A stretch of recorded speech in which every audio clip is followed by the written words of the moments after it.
Well, folks, good afternoon. It's Sunday afternoon, a beautiful afternoon here, and as you can see, when you saw me last time, I was in the Suwannee River at Florida, where it was a cool day there. It was 47 degrees.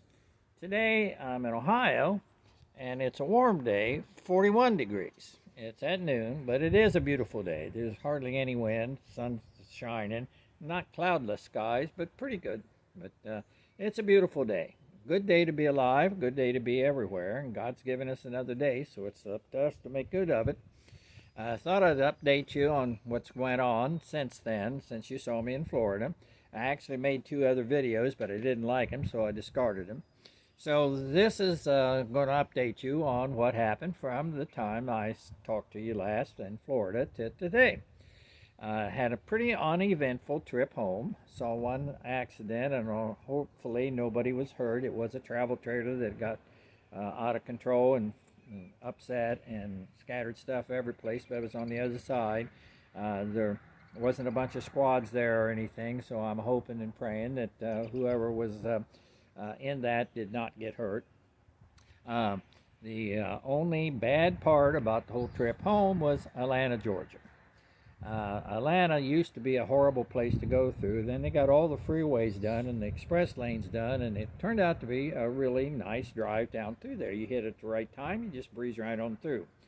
Well, there was no right time on this trip. Macon, Georgia, which is about 60 miles south of Atlanta, the traffic started slowing down. It continued to slow down. And by the time I got to Atlanta, it was pretty much solid lanes every place. Several things contributed to it. One was just a heavy travel day. But secondly, and the most important thing, was all the express lanes were closed down. So nobody could get into express lanes. So everybody had to stay out on the freeway, and that in itself added a lot of traffic. But it also added confusion because people that didn't know that, were expecting to be in there, and then by the fact that they couldn't get on there, didn't know where to go, where to be, and whatever else was going on. So it added for the confusion of the whole situation. But anyway, it took me 3.5 hours to get through Atlanta. By the time I got through there, and I was going north, there's McDougal, which is a kind of a suburb of Atlanta. You're still really in Atlanta, but you're not in Atlanta. And there's a Cracker Barrel there, and boy, did I find it. And just pulled in time. It was almost dark. I actually hit the Macon, Georgia at about 2 o'clock in the afternoon. So between 2 o'clock and 6:30, 7 o'clock that evening, it took me to go to 60 miles from Macon to Atlanta and through Atlanta. That was the bad part of the trip. But it was difficult to find a good place to park in the lot at that time. In their overflow lot, they didn't really have it lined out, even though it said it was for the RVs and all, but they didn't have actual RV slots. They were just still car length slots. So you had to kind of hunt to find a place. Mine's 32 foot, so to have 32 foot place to go. But I did, and just got set, and it started raining. It did not quit all night. It did not quit until 9:15 the next morning, and it was from pretty heavy rain at times, and made for awfully good sleeping. Thank heavens, of course, I had food in the motorhome, so I didn't have to get out in the rain to go get food. And I left before the rain quit completely that morning. So that's one Cracker Barrel that I didn't get food at or when I stayed there. I always make a habit of supper meal or a breakfast meal every time I stay in one, because I appreciate it. They're good, safe, clean places to stay, and so it makes for good traveling. But anyway, the rest of the trip home was uneventful. Crosswinds pretty heavy coming through Kentucky, but learning to drive the vehicle against the winds and the trucks and all the stuff like that. So I'm getting better. It's getting more cooperative. So life is going to be good. It's going to be a good deal. So it was uneventful. Um, since this was a shakedown cruise on the motorhome, so you ask yourself, how did he like it? Well, I liked it very well. Again, as I said, having to get used to how to drive it, how it reacts to different things. Um, is takes a little bit of getting used to because you're subjected to the effects of wind very intensely with one that size, especially on that Chevrolet chassis because it's a little bit narrower. And anyway, fuel economy. I'd heard all kinds of horror stories from 3 to 4 miles a gallon up to 7 or 8. Um, through the mountains, and these are true averages. This is not allowing for this or that or taking off a gallon because you run the generator or whatever. This was true. Driving was the lowest in the mountains was 6.7. The highest on flat land so far was 7.2. I think I can do better than that because I'm learning, as I said, how to react to the van's reaction to the conditions. So I think my goal is to hit 8 miles a gallon. So that for that big engine, 454 engine. Remember, this is a 26-year-old van. With that in mind, technology has improved considerably since then. But I still think that's doing pretty good because I talked to several newer people with newer RVs and all, and they're only getting 7 to 8. One was getting 10. His is almost, well, not new, but it was much newer than 26 years. And so I'm feeling pretty comfortable with it. I think, as I said, when I get used to it a little bit more and what to do and how to react to it, we'll do better. I'll keep you informed. This is a learning thing for you and me both. Of course, a lot of the youths that I'm talking to are veteran RV drivers. I'm a veteran big equipment driver, but not RVs. The last RV that I owned before this motorhome was a 13-foot Playmate trailer. It was not a pop-up, it was a solid trailer, and at that time the 13-foot was the actual size of the box. Now they measure from the bumper to the ball hitch, which it would be like a 15 or 16-foot today. But anyway, that's what the kids knew as camping. And our kids, since we were involved in farming, always thought that camping was a winter exercise because we rarely got to go anyplace in the summer. We would get maybe a weekend off here or there and get to go. But when we'd go for 2 or 3 days or whatever like that, it'd be a winter camping. And so it's a whole different experience.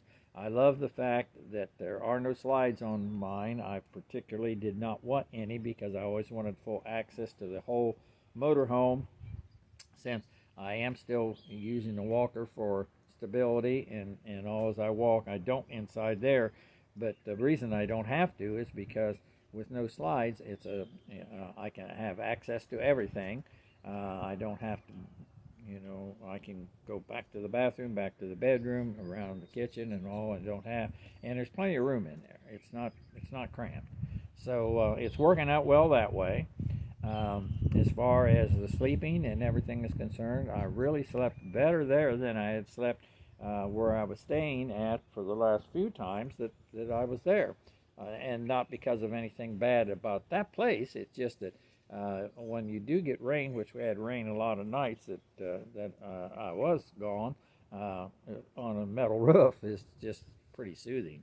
And there were no storms, so it didn't have that to fight or anything. So anyway, all totaled, it was almost 3,000 miles, so it was a true test. Consumed no oil, has no leaks, so life is good. I put new tires on it, new brakes before we left, and those worked out very well, especially good in brakes and that mess in Atlanta. It was even worse in the mountains. In the mountains, you can use the engine to hold you back. In that stop and go traffic, And there was very little stop. We only had 3 times that actually stopped moving, and that was just briefly, just less than a minute. But it was a 15 mile an hour, 35 mile an hour, back to 15. If you didn't keep up to the traffic in front of you, what happened was people tried to jump in that space, and I even saw one vehicle tried to come from my left side, the left lane, into the center lane in front of me, the one lane I was in, while a guy from the right side of me tried to go to the same spot at the same time. I thought I was going to have a bird's eye view of that wreck, but they avoided each other, thank heavens, for all of us. And but all things considered, now the campground in Florida was a game preserve. Well, a wildlife preserve, Steinhausen. It's near Old Town, Florida. Look on the map and you can find it. It's a marina and campground. The campground is an old campground, which they told me that when I called them. It has not been upgraded or anything. It does have all hookups. Everything worked. You are under shade trees, but the ground is on level, uneven. And for somebody that needs to use a walker, that is not good. But I knew that before I got there. It was a matter that I wanted to stay on the Suwannee River, and it was a bad time of year to try to get select campsites anyplace. So the people there are wonderful, especially a man named Roy, who meets you before you get inside the gate, hardly, and was there to help with everything, especially with me, with less than as agile as I should or would like to be, and made sure that I was taken care of, and just very good. So I got to give them all kudos on that.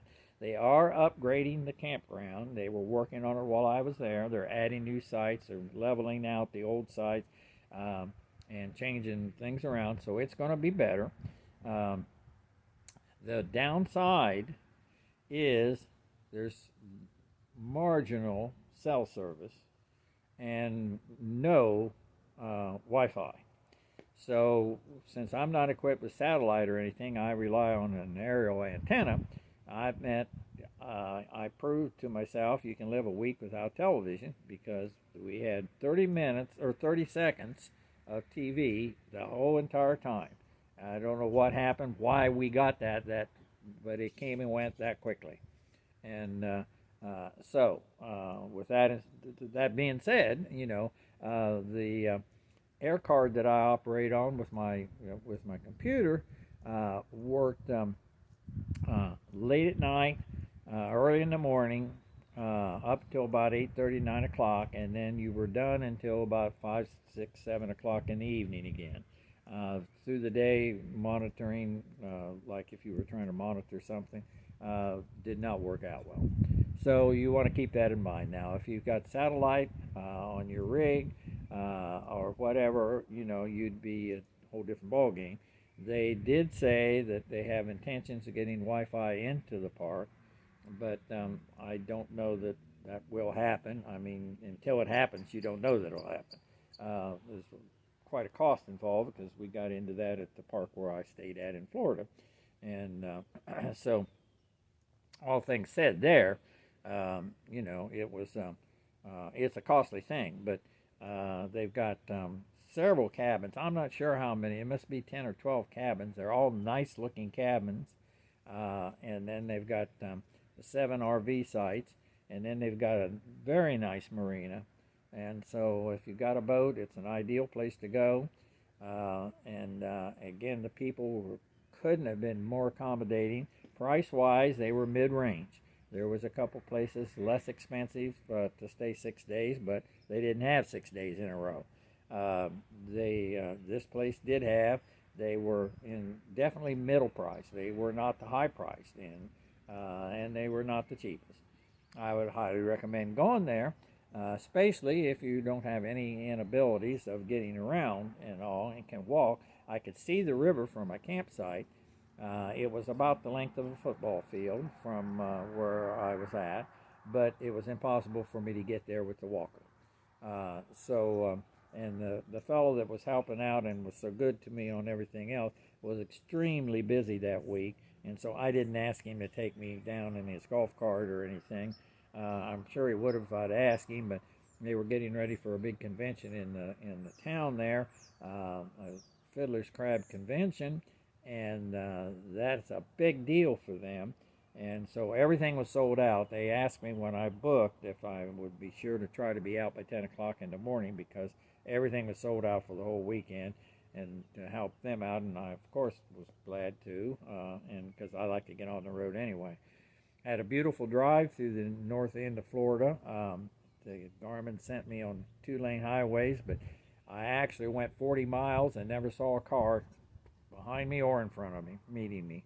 And it was through swampland, dairy, swamp, and all like that. So very good. So all in all, it was a very good trip. You are seeing me in Ohio, as I said now. The background behind me is the front porch of my son and daughter-in-law's house, which is the current version of the old original farmhouse that was built here in 1919. That's where the kids were raised. My son and daughter-in-law have added to it, enlarged it almost double, put the garage in, which you can't see. It's just behind the camera right now. And this is the wraparound front porch, which did not wrap all the way around when it was original. It was a Sears and Roebuck pre-cut home, so it's a historical value, built in 1918 the house was. The kitchen was added in 19. So that's kind of brings you up to date as to where I'm at. What's coming up? Well, it's going to depend upon the weather and some other circumstances. I mentioned to you, I believe, on the video that I did release, that my son's involved in a big project down in Kentucky, and I hopefully am going to be able to bring you some drone footage, which will be courtesy of him, but of the project down there. And I'm not going to say any more about it until time that we see we can do it. But that'll be sometime in April. Around the 1st of April is when all the action will take place. They're down there working and prepping for it now. So that's coming up. I'm still working on trying to consolidate a good solid date for the New Orleans week. But I, again, want to try to go to town when there's not a big convention or whatever going on, and which will be difficult to do. But particularly the 4 or so groups that I really want to make sure I see, make sure they're going to be in town. And then there's a town that's not far from there, about 40 miles from there, Albeita, and they have once every 2 months they have a show they put on, and I would like to try to work that into it.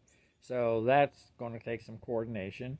I do have 2 cruises coming up, one in August that I mentioned to you, and I have a couple of other weekend stays and stuff that I had purchased, and I'm going to try to incorporate them in with the adventures of our motorhome.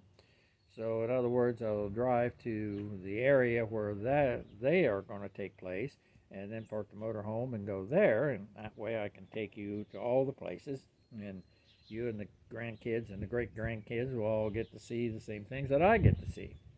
So that brings you up to date to this Sunday. I believe it's the 26th, February 26th, and or 27th. I forgot to look at the date before I turned the camera on. But anyway, that brings you up to that date. It's almost 20 minutes on this video. I was hoping to keep my videos to 15, but there was a lot to catch you up to date on. I am going to get ready, and I think I'm going to go out, and it's Sunday, so gotta have chicken. You always have chicken on Sunday, right? Well, I have chicken every day of the week. There's always a reason to have chicken. There's very seldom ever a reason to not have chicken. So anyway, so that's what's going to happen in the next few minutes here. So I hope you're having a very good day. I hope this has been the time between we talked the last time and now has been good for you. The channel, it is released now, so you can get it on YouTube. you go to Roger Hill, and then I had to go to images, and then it shows the image, and then you click on that, and it takes you to the video. Now, I'm not sure. My grandkids helped me set the thing up. Well, they did it. I didn't do anything. And but that's the way I had to go to it. But my granddaughter happens to release this one to it. She'll probably put it on Facebook too, also. But that's the way I had to get to it on YouTube. Go to my name, Roger Hill, and then you'll see Old Man in the Van when you see the picture. And I forgot to say that at the very beginning of this, and I intended to do that on every video. I should tell you who I am and what I are as soon as I turn it on. And I neglected to do that. I'm going to have to write a note and put it underneath the camera. It says, "Tell who you are, dummy." And so I will remember to do it. Anyway, that's it for now. So I hope, again, as I said, your family and you are all doing well. And I will see you down the road, around the bend. And remember, if God gives you another day tomorrow, make it count. So long.